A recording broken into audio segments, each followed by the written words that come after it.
What's going on, guys? Rad-I-Nation here. So today we finally got a trailer. It's a 7x16x7.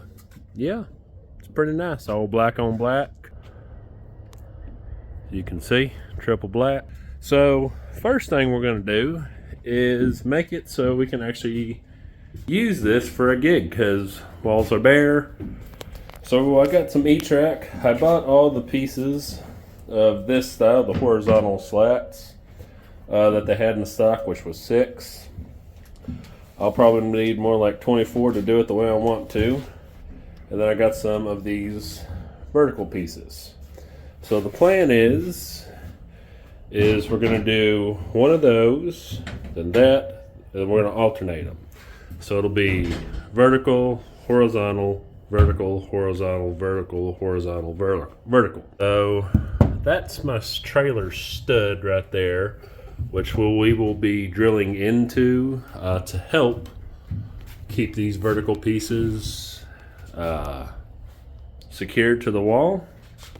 I did some measurements, 2 foot from the floor, and then I think 4 foot from the floor. Another thing I want to do is get some lights in here. I've got some LED tube lights that I got off Amazon. They're 4 foot wide. We're going to put them up here in the ceiling.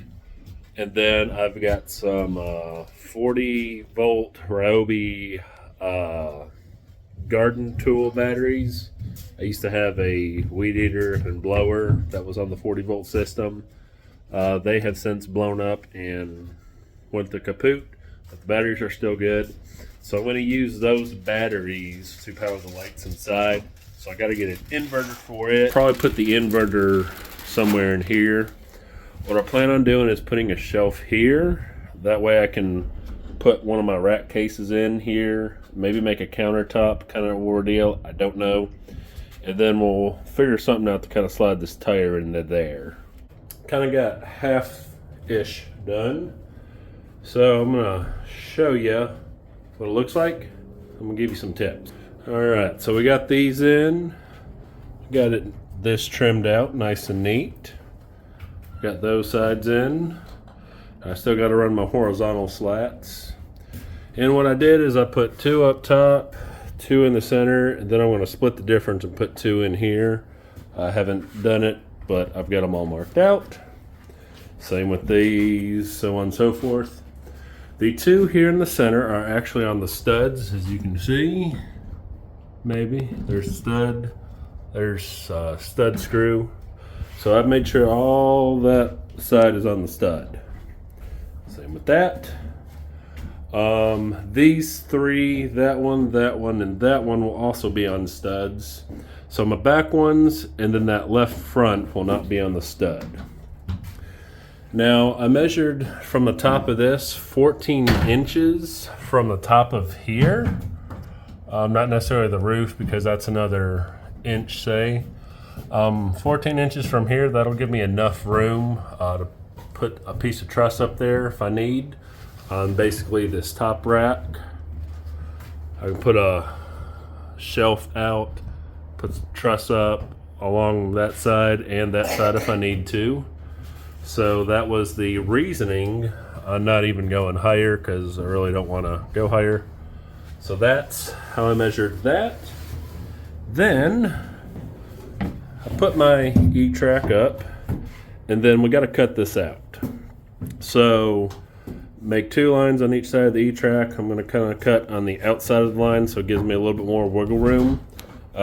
Use my circular saw. Just set your depth on there so you don't cut this board.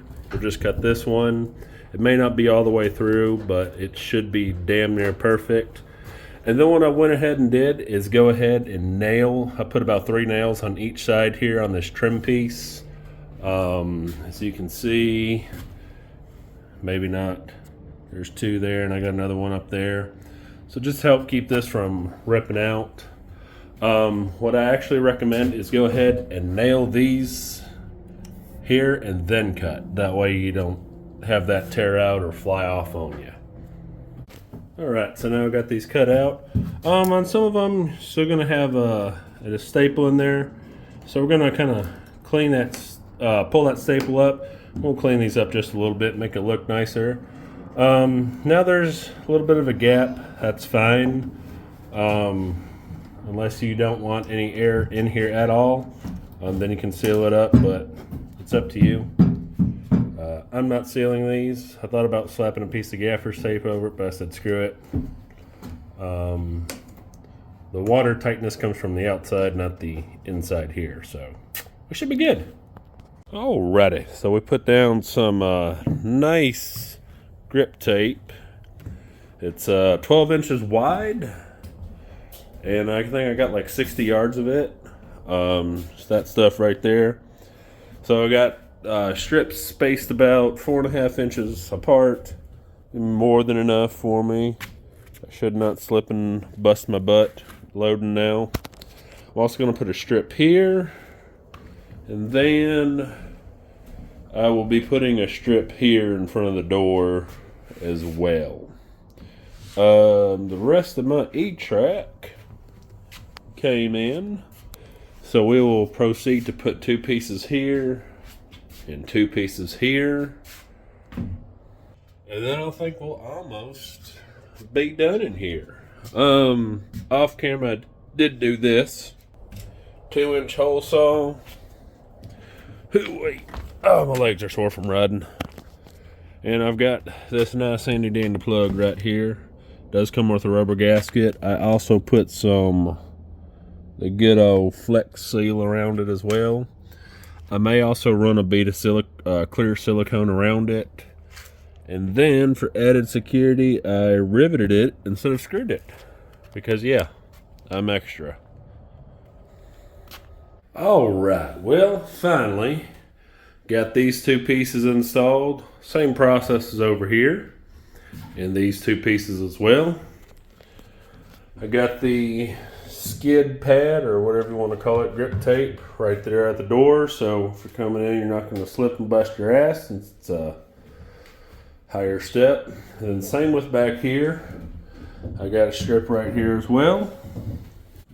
If you've seen any of my Instagram reels, now I've got plenty of space to hang a hammock up in here.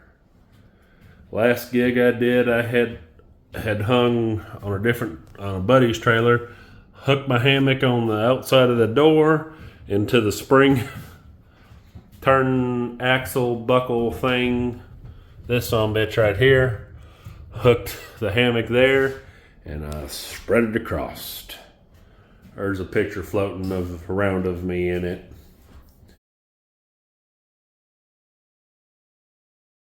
Shameful plug again, doing the YouTube thing. Please like, subscribe, share. If you liked it, thumbs up. If you disliked it, thumbs up. Alright guys, well hopefully you enjoyed watching me struggle and installing this stuff here on the trailer. And until next time, Rad-I-Nation signing off.